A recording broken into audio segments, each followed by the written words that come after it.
poisson à l'allure étrange remonte vers la surface.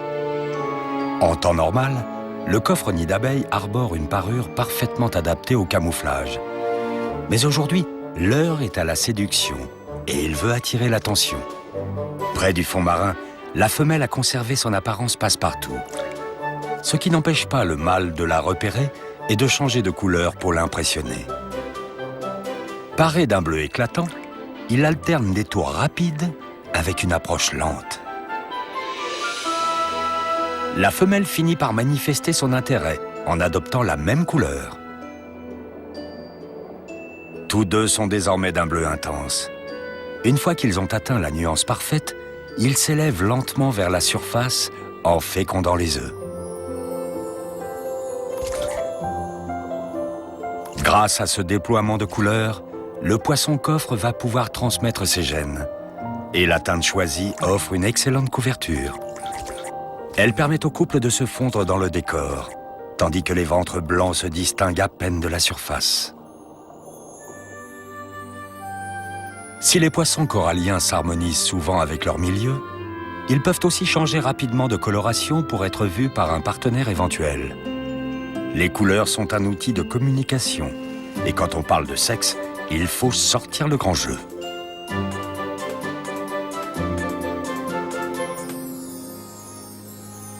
Pour les habitants du récif, les variations de livrée semblent être la clé de la survie.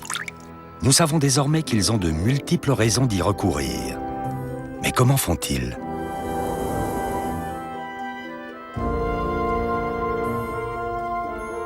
Le calmar est un expert du changement de couleur. En observant sa peau au microscope, on voit qu'il met en œuvre deux sortes de cellules spécialisées. Les iridocytes réfléchissent la lumière ambiante, comme autant de petits miroirs. Les poissons argentés en sont couverts. C'est un camouflage idéal pour nager en pleine mer. Les chromatophores sont des petits sacs de pigments colorés qu'on peut dilater ou contracter selon la coloration et les motifs désirés. Conjuguées aux iridocytes, elles permettent une multitude de combinaisons de couleurs.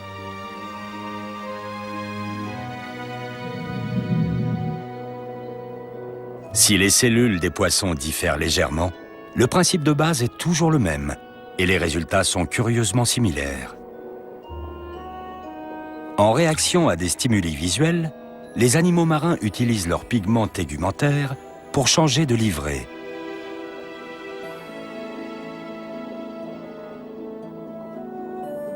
Et il n'existe pas de créature plus éloquente que le calmar. Cet invertébré intelligent vit au sein d'un banc.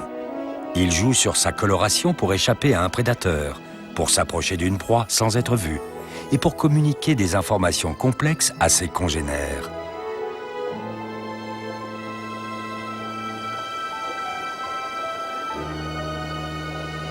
Grâce à ses yeux surdimensionnés, il détecte la plus subtile variation de lumière. Aujourd'hui, on sait déchiffrer certains de ces signes colorés. Pendant la parade nuptiale, il affiche clairement ses intentions. Les femelles qui cherchent un partenaire ont un motif en forme de sel. S'il est intéressé, le mâle arbore une bande au milieu du dos. En cas d'affrontement, chacun des prétendants se couvre de zébrures pour dissuader l'autre.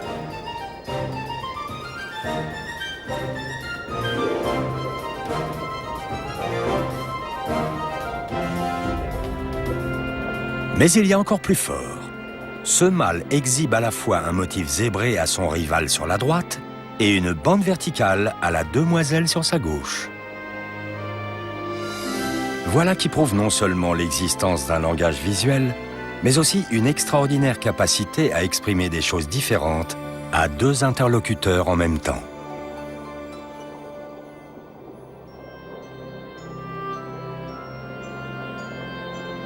Pour déchiffrer le langage des poissons, il ne suffit pas de connaître la signification de chaque couleur.